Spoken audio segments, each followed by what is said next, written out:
안녕하세요. 그림빌 가족 여러분. 자, 오늘 금요일 아침. 저희 그동안 하나님께서 하나님의 사람들을 통하여 이루어 가셨던 승리의 역사, 승리의 기록, 우리 사무엘상, 사무엘하 말씀들을 쭉 함께 살펴보았습니다. 네, 오늘 우리의 삶의 자리에서도 우리가 하나님을 향한 우리의 믿음을 가지고 담대하게 승리를 선포하고 또 그 승리를 맛볼 수 있는 귀한 은혜가 있기를 간절히 기원합니다. 자, 오늘 우리 사무엘하 오늘 마지막 말씀 사무엘하 24장 우리 20절에서 25절의 말씀으로 함께 이 아침을 시작하도록 하겠습니다. 사무엘하 24장 20절에서 25절의 말씀. 아라우나가 바라보다가 왕과 그의 부하들이 자기를 향하여 건너옴을 보고 나가서 왕 앞에서 얼굴을 땅에 대고 절하며 이르되 어찌하여 내 주 왕께서 종에게 임하시나이까 하니 다윗이 이르되 내게서 타작마당을 사서 여호와께 제단을 쌓아 백성에게 내리는 재앙을 그치게 하려 함이라 하는지라. 아라우나가 다윗에게 아뢰되 원하건대 내 주 왕은 좋게 여기시는 대로 취하여 드리소서. 번제에 대하여는 소가 있고 뗄 나무에 대하여는 마당질하는 도구와 소의 멍에가 있나이다. 왕이여 아라우나가 이것을 다 왕께 드리나이다 하고 또 왕께 아뢰되 왕의 하나님 여호와께서 왕을 기쁘게 받으시기를 원하나이다. 왕이 아라우나에게 이르되 그렇지 아니하다. 내가 값을 주고 내게서 살이라. 값없이는 내 하나님 여호와께 번제를 드리지 아니하리라 하고 다윗이 은 50세겔로 타작마당과 소를 사고 그곳에서 여호와를 위하여 제단을 쌓고 번제와 화목제를 드렸더니 이에 여호와께서 그 땅을 위한 기도를 들으심에 이스라엘에게 내리는 재앙이 그쳤더라. 아멘. 네, 우리 전염병의 그 재앙을 보고 다윗은 제단을 쌓기로 합니다.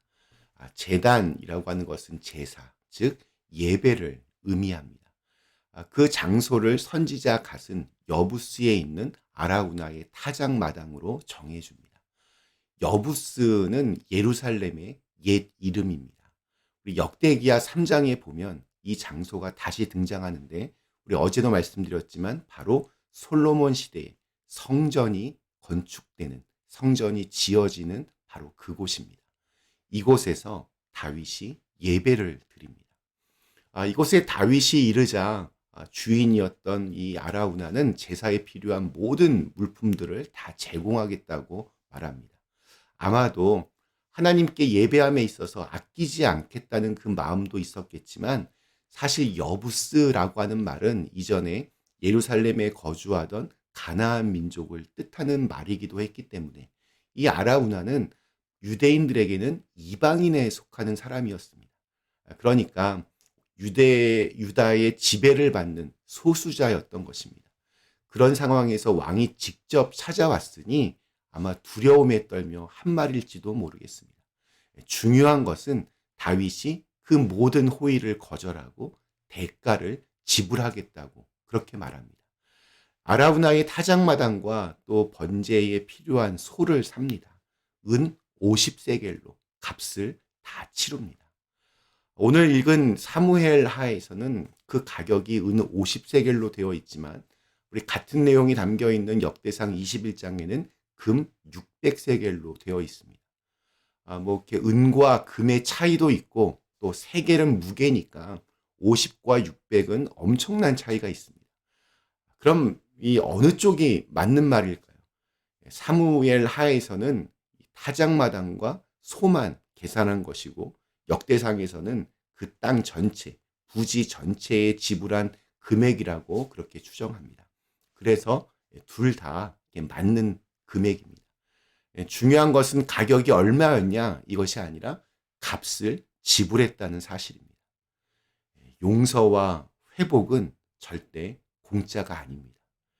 그러면 우리도 돈을 내야 하는 거냐? 그래서 이렇게 교회에서 예배드리면 헌금을 하는 거냐라고 할지도 이렇게 모르겠지만 그런 게 아닙니다. 우리는 값으로 계산할 수 없는 하나님의 선물을 받았습니다.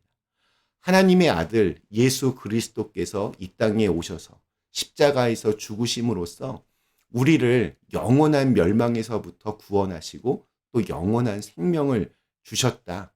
이것을 어떻게 돈으로 그걸 값을 매길 수 있겠습니까? 그러니까 값이 싸서 공짜가 아니라 그 값이 너무 커서 도저히 값으로 매길 수 없어서 그 은혜에는 값이 없습니다. 거저 받는 겁니다. 그리고 그 결과로 감사를 표현하는 것이 예배이고 그 결과를 우리가 은혜로 누리고 있는 것입니다. 자, 우리 마지막 25절이 이렇게 끝을 맺고 있습니다.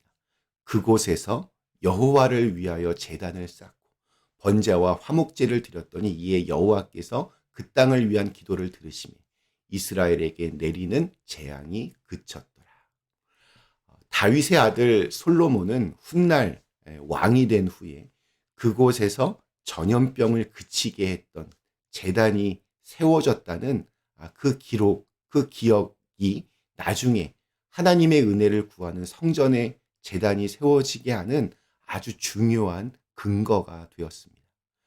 비록 다윗 자신이 성전을 건축하지는 못했지만 그는 성전 건축을 위한 땅을, 그 부지를 구입한 셈입니다. 이렇게 비록 우리는 당장의 눈앞에 보이는 것들만 보고 알 수 있지만 하나님이 하시는 일은 저 너머에서 더 멀리까지 우리의 발걸음을 차근차근 인도해 주십니다. 다윗의 인구 조사로 일어났던 3일간의 전염병은 이스라엘의 구원에 있어서 예배를 드리는 것이, 제사를 드리는 것이, 제단을 쌓는 것이 얼마나 필수적인가를 우리에게 가르쳐 주었습니다.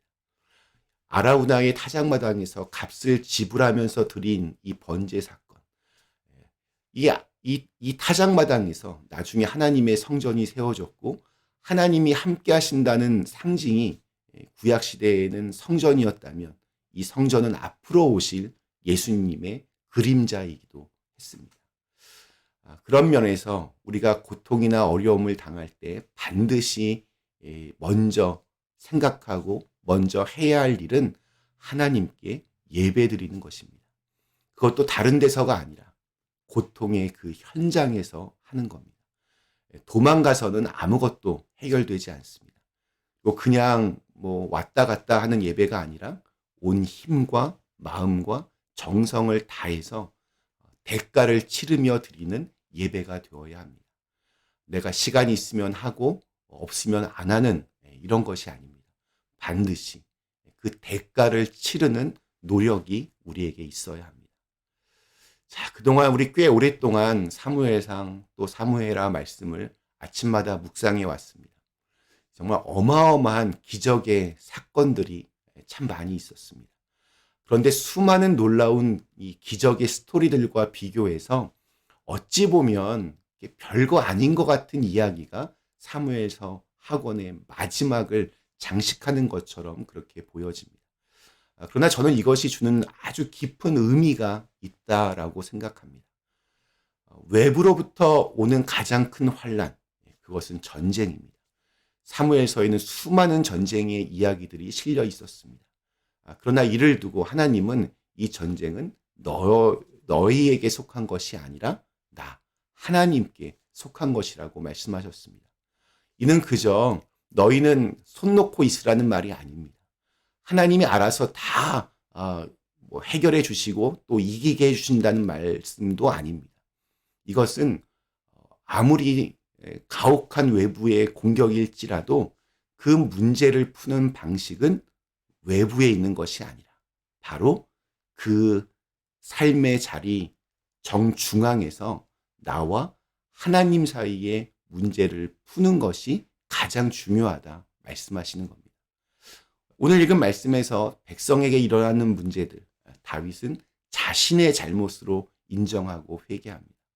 전염병에게 이유를 돌리지 않고 어떤 다른 상황이나 환경 탓하지 않습니다. 그리고 하나님께 예배를 드립니다. 예배는 하나님과의 화해입니다. 나와 하나님과의 문제를 해결하는 방법, 바로 예배입니다. 하나님을 만나면 용기를 얻게 되고 외부의 적으로부터도 또 자기 자신과의 싸움에서도 이기는 승리의 역사를 써내려갈 수 있습니다. 그동안 살펴보았던 이 사무엘상, 사무엘하의 말씀들이 그것을 가르쳐 주었습니다. 오늘 우리에게 주신 하루, 우리의 삶의 자리에서 진정한 예배자로 그렇게 살아가며 하나님의 승리를 경험하실 수 있는 귀한 날 되시기를 간절히 기원합니다. 우리 잠시 함께 기도하시겠습니다. 전능하신 하나님, 그동안 사무엘상, 사무엘하 말씀들을 쭉 함께 살펴보았습니다. 오늘 이 하나님께 예배드리는 장면으로 말씀이 다 정리가 됩니다. 우리의 삶의 자리에서 언제나 하나님께 진정한 신실한 예배자로 거듭나게 하시고 그 예배를 통하여 다른 외부의 적으로부터도 또 나 자신과의 싸움에서도 하나님의 승리가 이루어지게 하여 주시옵소서. 예수님의 이름으로 간절히 기도드리옵나이다. 아멘.